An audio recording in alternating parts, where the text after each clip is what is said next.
India नामा में आज हम एक ऐसा संवेदनशील मुद्दा उठाने जा रहे हैं जो हमारे और आपके घरों की रोशनी से जुड़ा हुआ है, बिजली से जुड़ा हुआ है। हमारे घरों में जो बिजली आती है वो आती है क्योंकि बिजली विभाग के लाइनमैन दिन रात, गर्मी, सर्दी, बरसात, 24 घंटे, 7 दिन बिजली ठीक करने के लिए, लाइन दुरुस्त करने के लिए डटे रहते हैं। लेकिन क्या आपको पता है, ये लाइनमैन ज्यादातर संविदा कर्मी होते हैं जिन्हें बिजली विभाग दूसरी एजेंसी के जरिए हायर करता है और आपके घरों में बिजली पहुंचाने के लिए जो शख्स दिन रात मेहनत करता है उन्हें ना तो उचित सैलरी मिलती है और जान चले जाने पर ना ही उचित मुआवजा। और एक ऐसी ही खबर आई नोएडा से।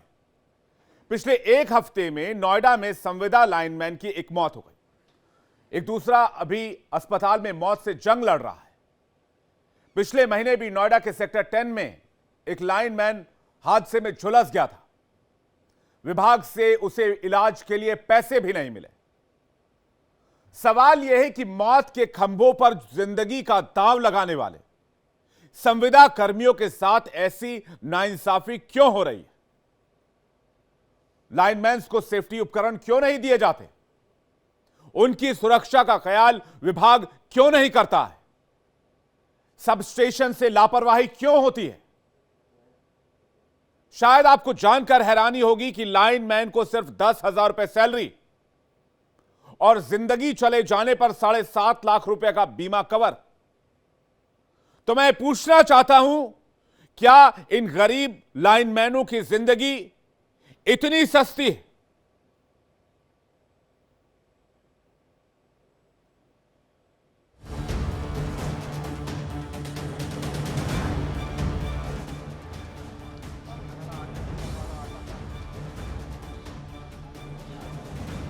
आक्रोशित परिवार, बिलखते बच्चे, बेशुद्ध पत्नी। ये परिवार है संविदा लाइनमैन सखावत का, जो ग्रेटर नोएडा के चौहड़पुर गांव के रहने वाले थे और संविदा पर लाइनमैन के पद पर काम करते थे। 27 जुलाई को ग्रामीणों की शिकायत पर सखावत सड़क फॉल्ट ठीक करने पहुंचे थे। वो ट्रांसफार्मर के खंभे पर चढ़ रही थी। 11,000 वोल्ट की लाइन में अचानक करंट आ गया और सखावत झुलसकर नीचे गिर गए। सखावत की मौत ने पूरे परिवार को झकझोर दिया। परिवार ने जेई पर गंभीर आरोप लगाए हैं। सिट डाउन जई के कहने पे जई ने सिट डाउन लिया, फिर वो खंबे पे चढ़े। जैसे खंबे पे चढ़ने के बाद में जो वहाँ साथ में है और जो वहाँ पे एक चक्की है जहाँ की बात है, मौजूदा लोग हैं, वो सब इस बात को कह रहे हैं कि सिट डाउन लिया है। सिट डाउन लेने के बाद में जो उस पर चढ़े, उस पर ट्रांसफार्मर पे एक तार तो उन्होंने जोड़ दिया, दूसरा तार जैसे जोड़ा तुरंत उसमें करंट आ गया। जब भी मौके पर ही मौत हो गई। तो इसका जो सर मेरे भैया को जो है ना जमरात वाले दिन धमकी दी जई ने कि तुझे टांग दूंगा, और शनिवार मेरे भैया मार दिया। और एम्बुलेंस जो आध घंटा पहले तैयार ही, मतलब लाइट छोड़ के कहती चढ़ जा, इसमें तार जोड़ लगा, लाइट छोड़ दी और उसने यूं कह दी तुझे टांग दूंगा। शनिवार मेरे भैया की मौत ले ली इसने। यानी बृहस्पतिवार को उन्होंने जई से कुछ इनकी ये सुनने मारा है कि कुछ अनबन हुई दोनों आपस में। उसके बाद में जैसे ही बता रहे हैं कि थ्रेड दी, थ्रेड देने के बाद में फिर सैटरडे को, शनिवार को ये दुर्घटना होगी। ऐसे में सवाल ये है, जब शटडाउन ले रखा था तो फीडर पर सप्लाई कैसे छोड़ दी गई? सखावत की मौत के लिए कौन सा अधिकारी जिम्मेदार है? सखावत के पास सुरक्षा के जरूरी उपकरण क्यों नहीं थे? संविदा लाइनमैनों को मौत के खंभे पर क्यों चढ़ाया जाता है? सखावत के 6 छोटे छोटे बच्चे हैं जिनके सिर से पिता का साया उठ गया। परिवार को अभी तक सिर्फ 50,000 रुपए कैश और 1 लाख रुपए का चेक मिला है। बिजली के खंभे पर लाइनमैन की मौत का ये पहला मामला नहीं है। हर महीने ऐसे दर्दनाक हादसे सामने आते हैं। संविदा लाइनमैन की मौत होने पर परिवार को सिर्फ बीमा के 7.5 लाख रुपए ही हाथ लगे। बिजली विभाग ने पूरे मामले से अपना पल्ला झाड़ लिया। हादसों के लिए जिम्मेदार लोगों पर एक्शन नहीं होता है। ये लाइनमैन सखावत का घर है जो 11,000 वोल्ट की लाइन पर चढ़ करके और वहाँ पे करंट चालू हो गया, जिससे वो चिपक करके उसकी मौत हो गई थी। और ये उसके छोटे छोटे 6 बच्चे हैं, जिसमें 4 लड़कियां हैं, 2 लड़के हैं। अब इनका पालन पोषण कैसे होगा, क्या होगा। और इनके परिजनों ने भी ये बताया कि विभाग ने अभी तक केवल 50,000 रुपये दिया है और वो केवल 10वीं पास था, उसकी कोई ट्रेनिंग नहीं हुई, तो कैसे 11,000 वोल्ट पर लाइन पर चढ़ा दिया गया, इसके लिए भी विभाग कितना जिम्मेदार है उसको ये खुद देखना होगा। बिजली विभाग में तैनात हजारों संविदा कर्मी ऐसे ही रोज अपनी जिंदगी दांव पर लगाते हैं, बिना सेफ्टी के खंभों पर चढ़ते हैं ताकि आपके घरों की बिजली न कटे। लेकिन जब उस लाइनमैन की जिंदगी की लाइट बुझ जाती है तो विभाग का कोई भी अधिकारी उस परिवार का दर्द बांटने नहीं आता। पीड़ित परिवार को उसके हाल पर मरने के लिए छोड़ दिया जाता है। नोएडा के सेक्टर 10 के बिजली घर में तैनात लाइनमैन नितिन कुमार का भी हाल देखिए। पिछले दिनों करंट लगने से इनका पूरा शरीर झुलस गया। 20 दिन अस्पताल में रहने के बाद किसी तरीके से जिंदगी बची है, लेकिन शरीर अपंग हो गया है। विभाग की ओर से सिर्फ इन्हें 50,000 रुपए मिले और इलाज के लिए पैसे भी नहीं दिए गए। काम कर रहा था 11 केवी पे, मतलब 11 की मतलब 11,000 लाइन 11,000 पे काम कर रहा था। तो साइड में 5 फुट या 6-7 फुट की दूरी पे 33 थी, 33 केवी। तो जो जम्फर लगा रहा था वो जम्फर जाके 33 केवी में टकरा गया, उससे हो गया था, पूरा जल गया यहाँ से वहाँ तक जला गया। मतलब काफ़ी दिन तो एडमिट भी रहे होंगे। हाँ, लगभग 25 दिन एडमिट रहा मेट्रो। 25 दिन SI से मेट्रो में रहा हूँ 10 दिन और 10-12 दिन रहा हूँ SI में। उसके बाद वहाँ से छुट्टी होगी, फिर बाहर से इलाज करवा रहा।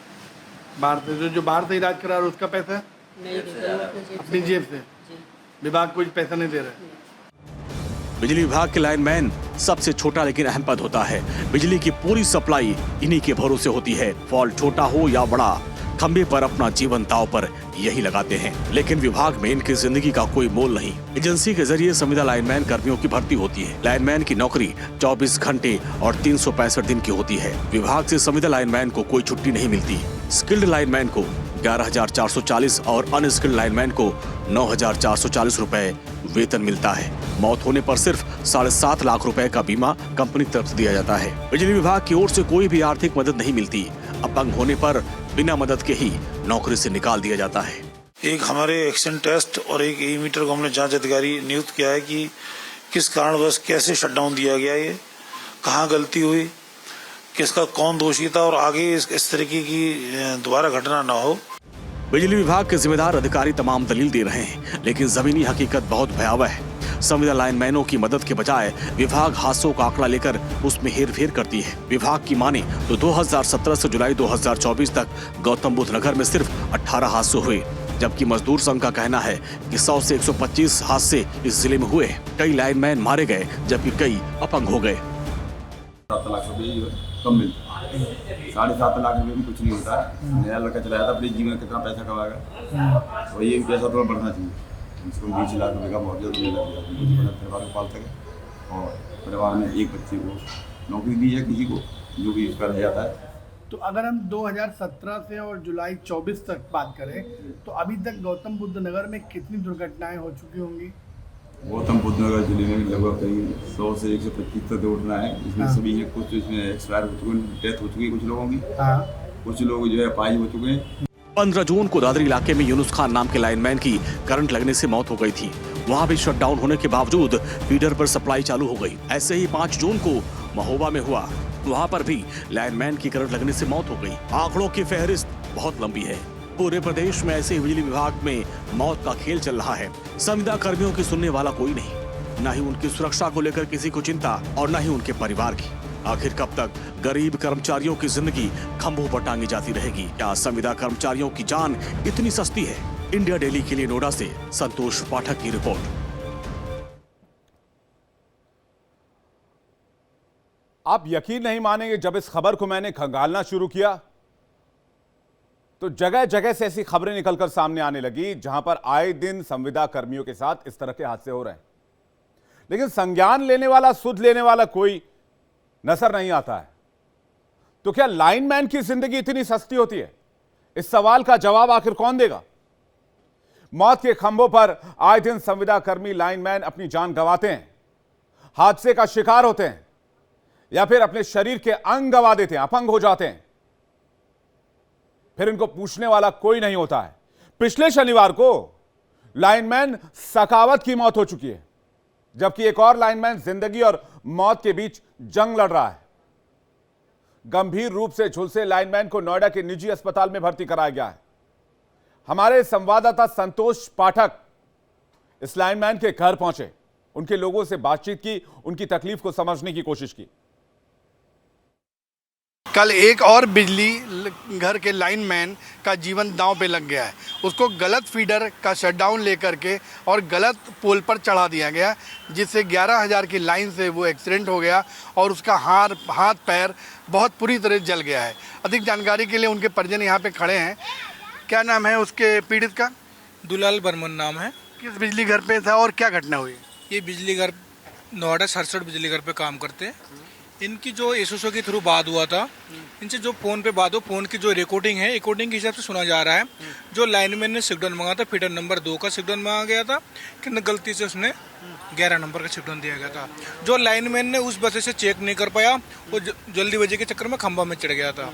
इसी चक्कर में हादसा होने के बाद में फ़ोन आते, दूसरे स्टाफ से फ़ोन आते, फिर हम इंदिरापुरम से मैं आता हूँ। आने के बाद हॉस्पिटल में जितना जल्दी हो सकते कार्रवाई करा जाते हैं। बाकी जे साहब हमारा जितना जल्दी करवा सकते, बाकी जे साहब सही है, हमारा हेल्प कर रहा है। बाकी हॉस्पिटल में भी आ रहा है, बार आ रहा है, बात चल रहा है बात जे साहब से। तो जिसने गलत फीडर या शटडाउन लिया है उसके खिलाफ अभी तक कोई कार्रवाई हुई कि नहीं? किसी के कार्रवाई हुआ नहीं। अभी पेशेंट लेके हम इधर उधर हो रहे, इसको पहले कराते उसके बाद देखेंगे हम किसके पे कार्रवाई करें। तो ये हाथ और पैर पूरा जल गया है? हाथ तो चले गए एक, अब पैर का पता नहीं चल रहा है। अभी पैर बताएंगे डॉक्टर जो भी है। देखा आपने, तमाम लाइनमैन दुर्घटनाग्रस्त हो रहे हैं। अभी कुछ ही दिन पहले आपने देखा कि दनकौर थाना क्षेत्र के अंतर्गत एक लाइनमैन 11,000 के पोल पे लटक करके मर गया था, उसकी मौत हो गई थी। और कल सवेरे एक दुर्घटना फिर हो गई है और इसकी भी हालत गंभीर बताई जा रही है। इंडिया डेली के लिए कमल के साथ संतोष पाठक, नोएडा। पिछले एक महीने में ही नोएडा में 3 बड़े हादसे हो गए हैं, लेकिन यूपीपीसीएल के चीफ इंजीनियर हरीश बंसल दावा करते हैं कि लाइनमैनों की सुरक्षा के लिए विभाग प्रतिबद्ध है। शटडाउन के बावजूद सब स्टेशनों से सप्लाई छोड़ दी जाती है और लाइनमैन खंभों पर लटक जाते हैं। सुनिए क्या कहना है यूपीपीसीएल के चीफ इंजीनियर हरीश बंसल का।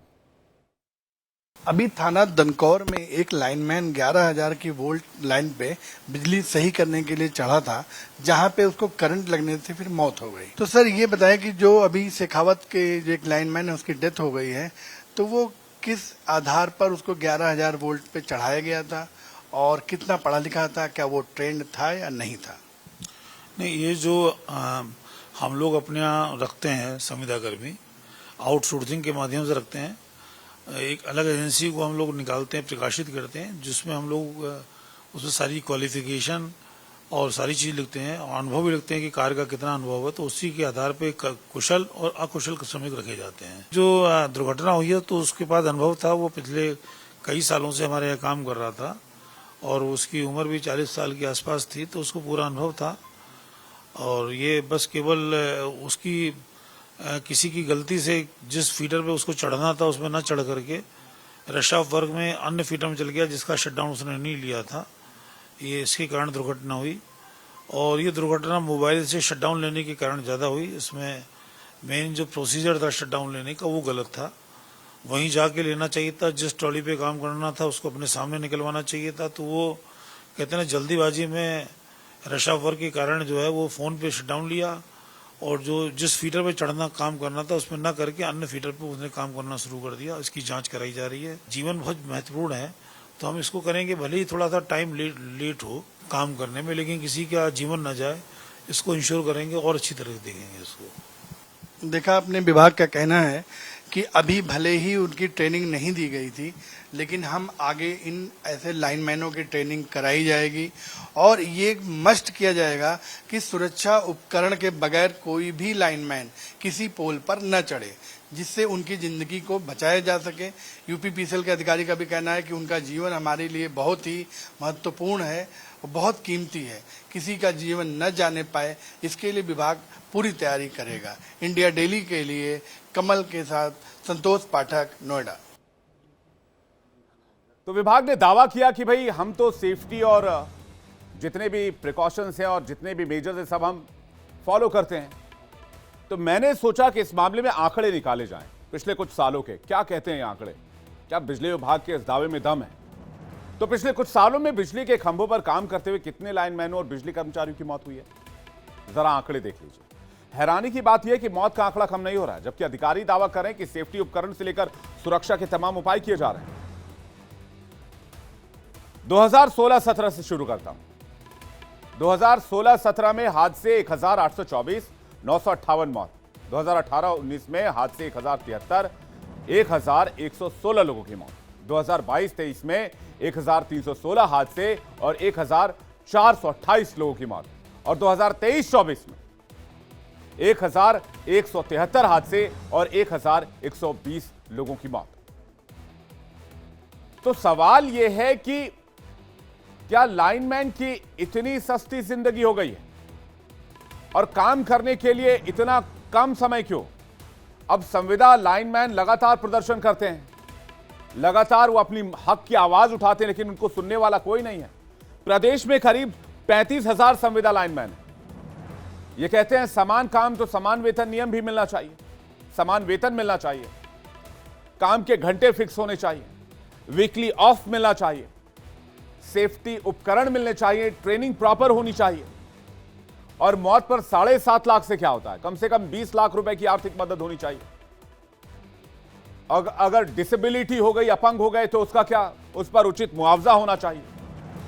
परिवार को पेंशन और बच्चों को फ्री शिक्षा की व्यवस्था होनी चाहिए। यूपी में करीब 35,000 संविदा लाइनमैन काम कर रहे हैं। राज्य विद्युत उपभोक्ता परिषद के अध्यक्ष अवधेश कुमार वर्मा का कहना है कि लाइनमैन को सेफ्टी किट कंपनी देती है। मौत होने पर कंपनी 7.5 लाख रुपए का बीमा देती है। और अवधेश जी इस वक्त सीधे इंडिया डेली के साथ हमारे साथ जुड़े हुए हैं, सीधे उनके पास चलते हैं।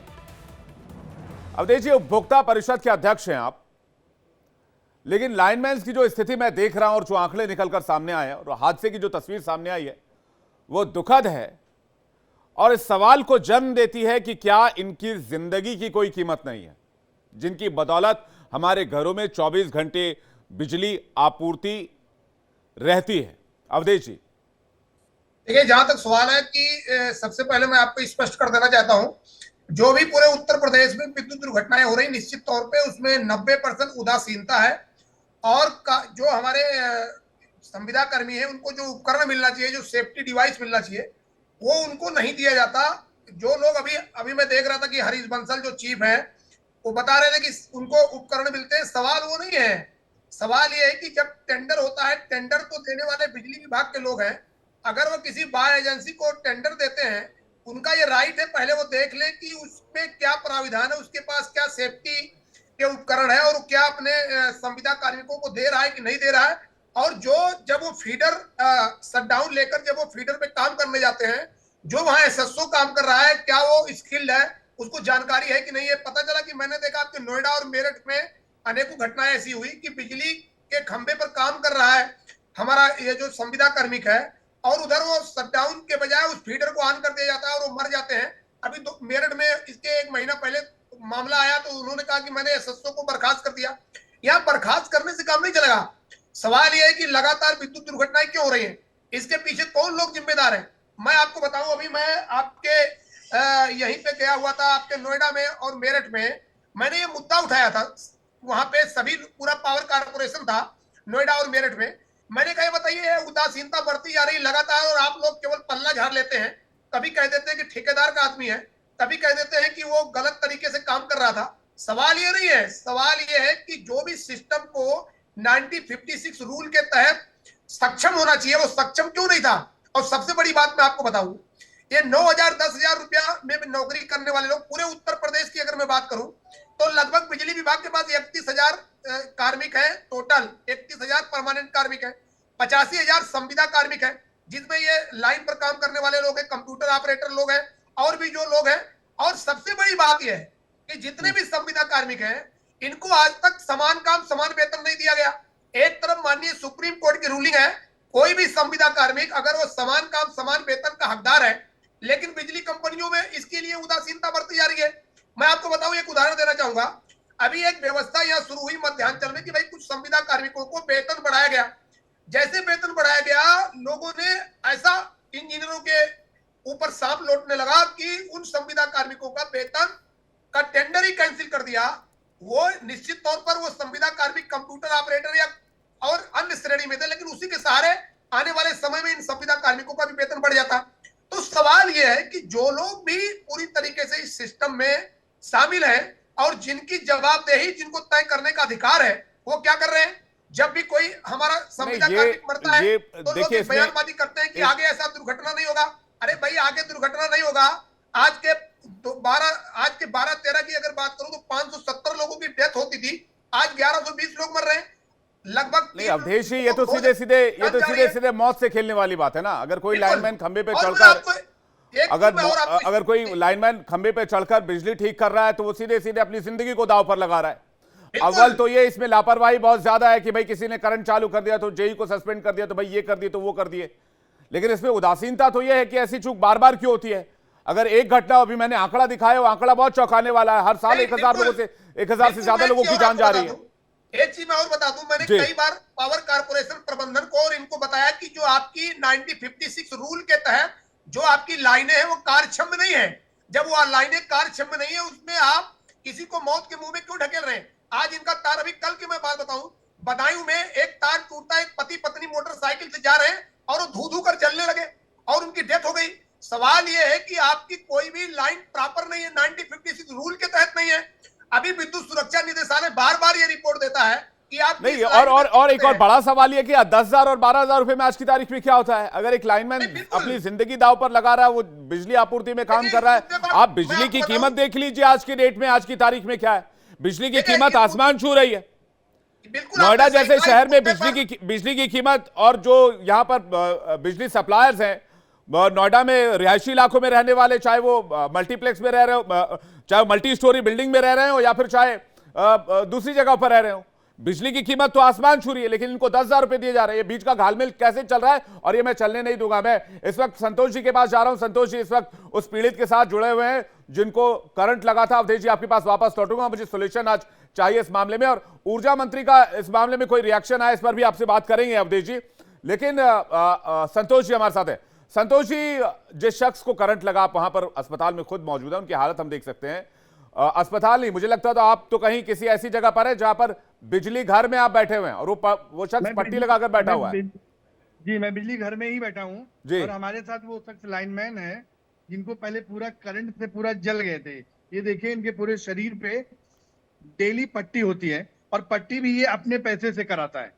मतलब विभाग इनको कोई पैसा नहीं देता, कोई इलाज के लिए कोई पैसा नहीं मिला, पूरा ट्रीटमेंट अपने आप अपने जेब से कराया जा रहा है। नहीं, ये है विनीत संतोष जी, पट्टी करा के ऑफिस आना होता है। जी, इसी तरीके से ऑफिस आना होता है डेली। विभाग ने कहा कि अगर आप ऑफिस नहीं आएंगे तो सैलरी नहीं मिलेगी। इसी तरीके से पट्टी करा करके, टी शर्ट पहन करके दिन भर ऑफिस में इनको बैठना होता है। जी, जरा बात कीजिए नितिन से। नितिन क्या कह रहे हैं? कब जी, ये खुद बता रहे हैं, आपको बताएंगे कि पूरी इनको चोट कैसे लगी थी, पूरी बात बताएं आप। मैं 11 केवी पे काम कर रहा था, उसके साइड में 33,000 लाइन जा रही थी। तो मैं जब 11 केवी पे काम कर रहा था, एक तार टूट गया था, उसको चेक कर रहा था। तो उसको लगाने में तो वो लगभग 7 फुट दूरी पे थी, तो वो जंपर जाके दूसरी लाइन पे चला गया, तो वो 33,000 से करंट लगा, ये सारा जल गया था। पूरा देखिए जल गया है, ये पूरा यहाँ तक पूरा नीचे तक जला हुआ है। 11,000 की लाइन पे इनको चढ़ाया गया था, जहां बगल में 33,000 की लाइन चल रही थी। और ये देखिए, पूरा हाथ, पूरा पैर, पूरा ही जला हुआ है। ये देखिए, पूरा जला हुआ है। और पूरे देखिए, डेली पट्टी होती है, ये देखो डेली पट्टी होती है इनकी। और ये देखिए, पूरा जला हुआ है।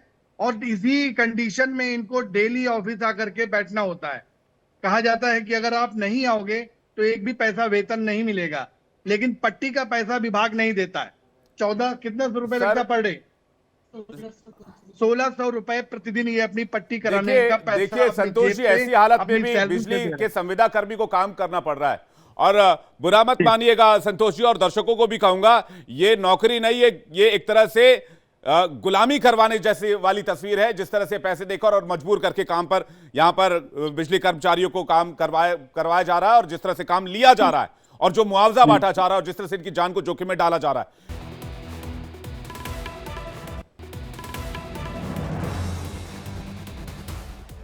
हमारे साथ हमारे सहयोगी संतोष और हमारे साथ अखंड लखनऊ से जुड़ रहे हैं। इसके अलावा अवधेश जी हमारे साथ जुड़े हुए हैं। अवधेश जी कुछ कहना चाह रहे हैं? अवधेश जी। एक चीज मैं अपडेट कर दूं, अभी आपने दिखाया कि एक विनीत कुमार संविदा कर्मी है जो पट्टी बांध के और उनको ड्यूटी उनसे ली जा रही है।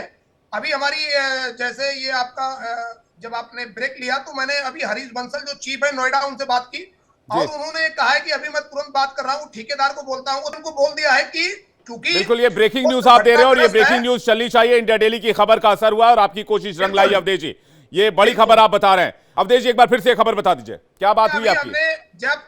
अभी हमने चीफ नोएडा हरीश बंसल से बात की थी। हमने कहा विनीत कुमार संविदा कर्मी जो घायल हुआ है और वो सब स्टेशन पर पट्टी बांध के काम कर रहा है, ये कितनी दुर्भाग्य की बात है, विभाग की कितनी छप धूमिल हो रही है। उस पर हरीश बंसल जी ने कहा है कि अभी मैं तुरंत बात करता हूं और ठेकेदार को बोलता हूं, चाहे वो 1 महीना 2 महीना जब तक पूरी तरीके से स्वस्थ नहीं हो जाता उसे पूरी तनख्वाह दी जाएगी और उसे वहां पर आने की जरूरत नहीं है। और मैं आपको फिर स्पष्ट कर देना चाहता हूं, ये बहुत गंभीर मामला है। कल मैं वहां के एमडी से भी बात करता हूं और जो भी वहां के जिम्मेदार लोग हैं उनसे मैं बात करूंगा। ये बिल्कुल गैर जिम्मेदाराना हरकत है। कोई गंभीर रूप से घायल है उससे आप काम करा रहे हैं। इस मामले पर हमने बिजली मंत्री से भी संपर्क करने की कोशिश की लेकिन उनका फोन उठा नहीं।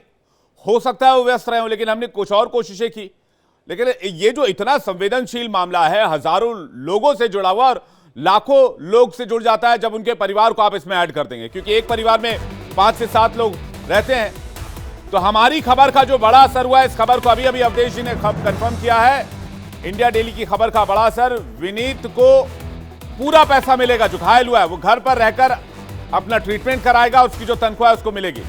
बिजली कर्मी ठीक होकर ही दफ्तर लौटे, हरीश बंसल ने कहा है। यूपीपीएसएल के चेयरमैन है हरीश बंसल और हरीश बंसल ने आश्वासन दिया है। इंडिया डेली की खबर का इंपैक्ट आप इसे कह सकते हैं। सीधे चलते हैं लखनऊ। अखंड हमारे साथ जुड़ रहे हैं। अखंड, सबसे बड़ा सवाल 35,000 संविदा कर्मी और उससे जुड़े लाखों लोग जो उनके परिवार में रहते हैं। इतना बड़ा मामला है, इस तरफ किसी की नजर नहीं है और मौत के खंभों पर ये संविदा कर्मी झूलते जा रहे हैं एक एक करके।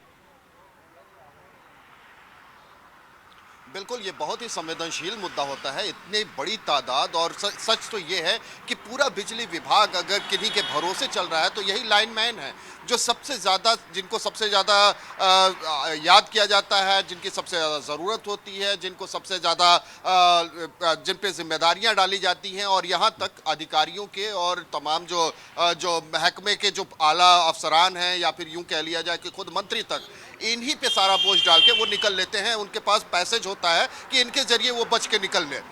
जनता के साथ जुड़ा हुआ मसला है। बिजली ऐसी व्यवस्था है कि जिसके बगैर अगर देखा जाए तो पूरी व्यवस्था चरमरा सकती है और पूरी तरीके से, चाहे वो चिकित्सा का क्षेत्र हो, चाहे वो कोई भी फील्ड हो सर, सड़क, रेलवे की बात कोई भी फील्ड हो, बिजली मूलभूत आवश्यकता है। बिजली, पानी, सड़क, हवा, जी ये तो ऐसी जैसे ऑक्सीजन है वैसे बिजली आज की तारीख में। और संतोष हमारे साथ जुड़ गए, विनीत के पास जाना चाहेंगे क्योंकि विनीत के लिए बड़ी खबर अभी अभी हमने बताई है। संतोष जी, विनीत का रिएक्शन क्या है? विनीत क्या कह रहा है इस खबर को सुन के? विनीत, तुम्हारे लिए यहाँ के अधिकारियों ने एक आदेश कर दिया है कि तुम घर बैठ करके इलाज कराओ, तुम्हें पूरा वेतन मिलेगा और पूरी मतलब कहीं कोई कटौती नहीं होगी। इस पे तुमको कैसा लग रहा है, कैसा महसूस कर रहे हो? ठीक है सर। मतलब अब तुम घर पे अपना बैठ करके इलाज करा सकते हो? जी सर। ठीक है ना जी। और कोई पैसे की कटौती नहीं होगी। तुम्हारे यहाँ के जो है चीफ साहब ने इसका पूरा आश्वासन दिया है इंडिया डेली को। तो इंडिया डेली का थैंक यू। इंडिया डेली को थैंक यू बोलना चाहता हूँ मैं। हाँ, अब आप अपना इलाज कराएं।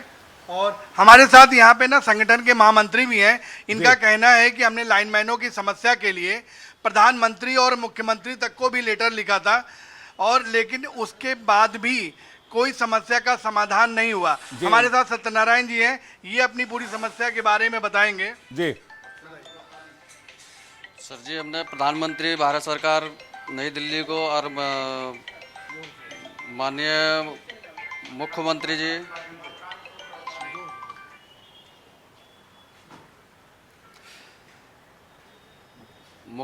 को, उत्तर प्रदेश सरकार को और श्रीमान प्रमुख सचिव महोदय कानपुर उत्तर प्रदेश को लेटर लिखा था। इस महंगाई में विद्युत आउटसोर्सिंग कर्मचारियों के श्रमिक शोषण बंद कर उचित मजदूरों को देने के संदर्भ में आदरणीय पश्चिमांचल विद्युत वितरण निगम अस्थायी मजदूर संघ के माध्यम से नहीं, महामंत्री जी से पूछिए उनकी डिमांड क्या हुआ। वो लेटर पढ़ रहे हैं, वर्षों से वो लेटर लिखा उन्होंने, उनकी प्रमुख मांगे क्या है? पढ़िए, लेटर नहीं पढ़िए, आपने आपकी क्या मांगे हैं और क्या समस्याएं हैं वो बताइए। मांगे हैं हमारी कि समान कार्य का समान वेतन मिलना चाहिए, और जैसे कि अभी आउटसोर्सिंग कर्मचारियों में ये सैनिक कल्याण बोर्ड की तरफ से जो ऑपरेटर रखे गए हैं, इनको इनकी तरह से हमें भी वेतन मिलना चाहिए। हमारे साथ जिला अध्यक्ष जी भी हैं, या हरिकिशन शर्मा जी। हाँ, क्या समस्याएं हैं आप लोगों की? ये हमारे इस विभाग में एक ही इस जगह 2 तरह के टेंडर किए जा रहे हैं। एक तो आउटसोर्सिंग का किया जा रहा है, उसका वेतन जो है 11,000 और 9,000 रुपये दिया जा रहा है। इसी में भूतपूर्व सैनिक के लिए इसी कार्य के लिए जो कि उन्होंने का इस चीज़ का अनुभव नहीं है बिल्कुल, उनका जो 21,000 से 22,000 तक का पेमेंट दिया जा रहा है। ये भी तरीका गलत है। मतलब इनका कहना है कि इसी विभाग में दूसरे जो डिपार्टमेंट के लोगों को, पूर्व सैनिक कल्याण के लोगों को लिया गया सेम काम के लिए, उनका वेतन बहुत ज़्यादा है, लेकिन इनका वेतन पिछले 20 सालों में कहीं कुछ बढ़ा नहीं, और लगातार ये लोग लाइन पे चढ़ करके अपनी जान को दांव पे लगा के विभाग का काम कर रहे हैं। आप लोगों ने जो है और कुछ जो मांगे आपने और कहीं हो, क्या आश्वासन कुछ मिला कभी कि वेतन बढ़ेगा? कहीं से कोई आश्वासन नहीं। हमने जो पत्र लिखा था विनीत, तो एक बात बताओ, तुम्हें जब चोट लगी थी तो उस समय क्या कुछ विभाग ने कुछ तुम्हें पैसा दिया या कुछ इलाज के लिए मदद कराया? सर मुझे तो पता नहीं है, क्योंकि मैं वैसी हालत में था। और ना मेरी जानकारी में, मेरे हिसाब से कुछ नहीं दिया। कुछ नहीं दिया गया? कुछ नहीं दिया। ठीक, तुम यहाँ पे कहाँ रहते हो? संतोष, बड़ी बात देखिए संतोष, बड़ी बात ये है कि एक आदमी नौकरी 2 चीजों के लिए करता है, एक अपना पेट और परिवार पालने के लिए, और दूसरा अपने परिवार का भविष्य सुरक्षित करने के लिए। तो ये बहुत जरूरी है, ये सवाल उठाया जाए। अवधेश जी हमारे साथ है, अवधेश जी के पास चलेंगे, उसके बाद में अखंड आपके पास आ रहा हूं। अवधेश जी, भविष्य 10,000 रुपए में कैसे सुरक्षित हो सकता है? एक चीज में भविष्य के लिए क्या इन्वेस्टमेंट होगा? एक संविदा कर्मी अपने परिवार को क्या देके जाएगा? और अकस्मात उसकी मौत हो गई तो वो 7.5 लाख रुपए में क्या उसका परिवार चल जाएगा? उसके बच्चों का पेट पल जाएगा, उसके बच्चों का स्कूल हो जाएगा, उसका घर परिवार का गुजारा हो जाएगा? ये तो नाइंसाफी वाली बात हो गई। सबसे पहले मैं इंडिया डेली को इस बात के लिए धन्यवाद देना चाहूंगा कि आपने बहुत अहम मुद्दा उठाया। और मैं एक चीज स्पष्ट कर दूं कि राज्य सलाहकार समिति, जो ऊर्जा क्षेत्र की सबसे बड़ी संवैधानिक कमेटी है राज्य सलाहकार समिति, जिसकी 5 अगस्त को मीटिंग होने वाली है, और मैं उस कमेटी का भी मेंबर हूं, जिसमें उत्तर प्रदेश सरकार के अनेकों प्रमुख सचिव रहेंगे, प्रमुख सचिव ऊर्जा भी रहेंगे। और ये समान काम समान वेतन का जो मामला है, चाहे वो संविदा कर्मी का मामला हो, चाहे कंप्यूटर ऑपरेटर का मामला, जितना इन होल पूरे उत्तर प्रदेश की सभी बिजली कंपनियों में समान काम समान वेतन का मुद्दा उपभोक्ता परिषद की तरफ से राज्य सलाहकार समिति की बैठक में उठाया जाएगा। और मैंने बिजली दरों की बैठक में भी नोएडा, मेरठ और आपके हर जगह हमने इस मुद्दे को उठाया था, और इस मुद्दे को आगे हम बढ़ाएंगे, जिससे कि आने वाले समय में जो भी बिजली कार्मिकों की जो इनकी मांग है, जो हमारे संविदा कार्मिक है, समान काम समान वेतन, निश्चित तौर पर मैं उसका पक्षधर हूं। माननीय सुप्रीम कोर्ट की भी रूलिंग कहती है, क्योंकि अगर हमारा संविदा कार्मिक स्वस्थ रहेगा और अच्छी तरीके से वो अपना जीवन चलाएगा, तभी वो उपभोक्ता सेवा को अच्छी तरीके से अपना पूरा 100% दे पाएगा। तो इस आपके चैनल के माध्यम से मैं स्पष्ट करना चाहता हूं कि इस मुद्दे को, इस गंभीर मुद्दे को, समान काम समान वेतन के मुद्दे को मैं 5 अगस्त को ऊर्जा क्षेत्र की सबसे बड़ी संवैधानिक कमेटी में उठाऊंगा। और आने वाले समय में मैं, चाहे ऊर्जा मंत्री हो, चाहे वो पावर कॉर्पोरेशन प्रबंधन हो, या और भी जो भी उच्च अधिकारी है, उनके सामने। नहीं अवधेश जी, एक बात बताइए ना, अगर मैं नोएडा की बात करूं, 6.5 रुपए पर यूनिट रेट है बिजली का, 1 यूनिट का। और जब लाइनमैन की बात आती है तो आप लाइनमैन को एज ए एम्प्लॉय नहीं रख रहे हैं, एज अ टेंडर निकाल के आप उसको संविदा कर्मी के तौर पर रख रहे हैं। तो आप उनके लिए सुरक्षित कीजिए ना उनका भविष्य। आप उनको बाहर से इंश्योरेंस भी दिलवा दीजिए उनके सैलरी का एक अंश लेकर, और उनकी सैलरी को 20 से 25,000 कर दीजिए, उसके सैलरी का एक अंश लेकर आप उनका 50 लाख का इंश्योरेंस कर दीजिए। ये तो बेसिक सी चीजें हैं। ये ऐसी चीजें अवधेश जी, आपने सही कहा। आज की डेट में 20,000 25,000 एक संविदा कार्मिक के लिए बहुत, मतलब वो भी बहुत छोटी रकम होगी, क्योंकि बिल्कुल छोटी रकम होगी। जितना वो खतरनाक काम करते हैं, अगर उन खतरनाक काम के लिए। और एक चीज मैं स्पष्ट कर देना चाहता हूँ, जो लोग मिनिमम वेजेस की बात करते हैं, पावर सेक्टर का मिनिमम वेजेस, मैं लगातार, मैं एक बार श्रमिक मंत्री उत्तर प्रदेश से भी बोला था कि जो उत्तर प्रदेश के बिजली कंपनियों में जो काम करने वाले लोग हैं, उनके लिए मिनिमम वेजेस अलग से बनना चाहिए। वो खतरनाक काम है, वो एक ऐसा काम है कि उसके लिए एक स्पेशल मिनिमम वेजेस बनना चाहिए और वो उन पर लागू होना चाहिए। क्योंकि वो हमेशा खतरे के उसमें रहते हैं और उनके साथ कभी भी दुर्घटना घटित हो सकती है। तो ये उत्तर प्रदेश सरकार के सामने भी ये मुद्दा मैं उठा चुका हूं और आगे भी मैं किस तरीके से इन लोगों को समान काम समान वेतन के की दिशा में इनको आगे बढ़ाने की जो भी हमारे स्तर से प्रयास होगा मैं करूंगा और जितनी भी लीगल तरीके से भी इस मुद्दे को उठाने की जरूरत होगी मैं उठाऊंगा, क्योंकि मैं पूरी तरीके से पक्षधर हूं कि उत्तर प्रदेश का जो लगभग 85,000 संविदा कार्मिक है उसमें जो सभी लोग शामिल हैं उन्हें समान काम समान वेतन का अधिकार मिलना चाहिए, जिससे आने वाले समय में जब वो अपने परिवार को अच्छी तरीके से मैं एक और चीज बता दूं अवधेश जी आपको, आप जब मीटिंग में जाएंगे तो मेरी तरफ से सवाल पूछ लीजिएगा। मेरा नाम विवेक शांडिल्य है, मेरी तरफ से सवाल पूछिएगा। इस देश में न्यूनतम मजदूरी 1 महीने के लिए 17,400 रुपए समथिंग है। ये अकुशल के लिए जो प्रॉपर ट्रेंड नहीं है, और जो प्रॉपर ट्रेंड है उनके लिए 21,000 रुपए से ज्यादा है। तो ये तो कानून सम्मत भी नहीं है, ये तो इसमें कानून का पालन भी नहीं हो रहा। जो न्यूनतम मजदूरी आप एक दिन की दिहाड़ी तो देंगे कम से कम। बिल्कुल आपने सही कहा, और मैं आपके इंडिया डेली न्यूज पर जो एक कार्यक्रम चल रहा है इसका पूरा मैं जिक्र करूंगा, क्योंकि मैं कहूंगा कि मैंने मुखातिब हुआ, मैंने देखा जो हमारे संविदा कार्मिकों की हालत है, मैंने उनको लाइव देखा कि वो पट्टी बांध के सब स्टेशन पे काम कर रहे हैं और 10,000 रुपए में ऐसी बात हो रही बधुआ मजदूरी की तरह काम कर रहे हैं। निश्चित तौर पर ये क्षम्य नहीं है और इनको पूरा इनका अधिकार मिलना चाहिए।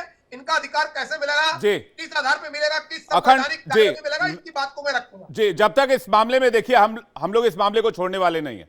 इस मामले में जब तक कोई डिसीजन नहीं आता है, कोई रिएक्शन सरकार की तरफ से नहीं आता है, तब तक हम ये टॉपिक उठाते रहेंगे, इस पर बात करते रहेंगे। कमलेश बहादुर सिंह निदेशक हैं यूपी कार्मिक एवं प्रशासन विभाग के, उनका इस मुद्दे पर क्या कहना है वो जरा सुन लेते हैं। कर्मचारी होते हैं, खासकर लाइनमैन की हम बात कर रहे हैं, तो उनके साथ जो एक्सीडेंट होता है तो पावर कॉर्पोरेशन की तरफ से उन्हें किस तरह का मुआवजा दिया जाता है या उनके सेफ्टी के क्या प्रावधान आप लोगों ने किए हुए हैं? नहीं, देखिए मुआवजा का तो उनको अगर प्रदेश द्वारा कुछ होता है तो हम 7.5 लाख रुपया देते हैं उनको, और उनको ये इंस्ट्रक्शन रहता है कि बिना सेफ्टी डिवाइसेस ये किए कहीं उस पर ना चढ़े। तो उनको सेफ्टी डिवाइसेस जो जिसके भी अंडर में काम कर रहे हैं जिस एजेंसी के, वो सेफ्टी डिवाइस प्रोवाइड करती है और समय समय पे हमारे भी लोग उसको चेक करते रहते हैं कि उनको दिया जा रहा है कि नहीं दिया जा रहा। वो एक कॉन्ट्रैक्ट हमारा रहता है। तो कुछ चीज़ें तो वो देते हैं, कुछ हम भी देते हैं, लेकिन ये है कि वो उनको ये सब चीज़ें सेफ्टी, लेदर, टॉर्च, हेलमेट ये पहन के जाना चाहिए, करना चाहिए, तभी वो सब मिल पाता है। अखंड के पास चलते हैं, लखनऊ सीधे उनका रुख करते हैं। अखंड, क्या आपकी किसी से बातचीत हो पाई, किसी अधिकारी से या किसी मंत्री से? हमने तो ऊर्जा मंत्री को संपर्क करने की कोशिश की थी, वो हो नहीं पाया। नहीं, बिल्कुल है, किसी चूंकि हमारी भी कोशिश ऊर्जा मंत्री से ही बात करने की थी, लेकिन उनका फोन उठता नहीं है। सामान्य तौर पे उनका फोन नहीं उठता है। तो वो चूंकि अधिकारी से वो नेता बने हैं तो जाहिर सी बात है उनके पेशे, उनके तेवर में वो सारी बातें रहती हैं। और अधिकारियों की स्थिति यह है कि वो ज़्यादातर फ़ोन पे बात करते ही नहीं है, वो फ़ोन पिक नहीं करते। आप उनसे जाके मिलिए और बिल्कुल अर्जी लगा के मिलिए। कई बार तो यूँ होता है कि ख़ासतौर पर AK शर्मा जी की जो समस्या है वो ये है कि पहले आपको एप्लीकेशन देना होता है, ऑनलाइन उनका टाइम लेना होता है, और अगर उस टाइम में आप उनको कारण बताना होता है किस वजह से आप मिलना चाहते हैं, फिर उसके बाद वो समय देते हैं। इतनी सारी प्रक्रिया अगर आप पूरी करते हैं तो अगले दिन का आपको समय मिलता है, या उसके बाद जब उनके पास समय होता है तो समय मिलता है। तो इस तरीके की चीज़ें जो बड़ी वायरल भी हुई थी, इंडिया डेली ने भी इस खबर को चलाया था। तो ये सारी चीज़ें जो चलती हैं वो निश्चित तौर पर आपको हतोत्साहित करती हैं। जब आप जनता के नुमाइंदे होते हैं, जनता के लिए आपको काम करना होता है, तब जनता से ही आपको जुड़ना होता है। लेकिन आप जब इन सारे मानकों को लेते चलेंगे, आप प्रोटोकॉल की बात आप करने लग जाएंगे, तो जनता आपसे दूर होती जाती है। ये मुश्किल आती है और यही वजह है। अखंड, एक बात बताइए, अगर मंत्री जी के, अखंड प्रैक्टिकल सवाल पूछता हूं, मंत्री जी के घर का बिजली कनेक्शन 1 मिनट के लिए कट जाए तो ऊपर से नीचे तक बिजली का सिस्टम मंत्री जी हिला देंगे, लेकिन यहां लाइनमैन की जिंदगी का कनेक्शन कट रहा है, किसी को कोई फिक्र नहीं है। जी बिल्कुल, उनको कोई फर्क नहीं पड़ता। ये हमें लगता है कि सिस्टम ऐसे ही सोच रहा है। अगर ये सारी चीज़ें होती तो ये संवेदनशीलता उनको दिखानी चाहिए थी। उन्हें कम से कम, और जो सैलरी है उस पर, जितनी कम सैलरी में वाकई में अगर इससे बात की जाए तो ये मिनिमम मजदूरी जो सामान्य तौर पे भी मजदूरी अगर रखी जाती है दिहाड़ी मजदूरी के तौर पे, उससे भी कम पाते हैं ये संविदा कर्मी। ये और इसमें भी एक बड़ा खेल है, एक अलग तरीके का खेल है। तमाम जो इसमें बंदरबांट जो होती है वो भी एक किसी से छुपी हुई बात नहीं है। तो ये जो सिस्टम है इसको भी समझना होगा। दूसरी चीज जो बड़ा जी। वाजिब सवाल हमारी चैनल की तरफ से जो उठाया गया है कि मिनिमम उनका इंश्योरेंस होना चाहिए। वो इंश्योरेंस 50 लाख रुपए तक का हो सकता है, 25 लाख कम से कम का इंश्योरेंस होना चाहिए। मिनिमम जो सैलरी है, जो वेजेस जो मानक है, उन मानक के आधार पे उनको दिया जाना चाहिए। जो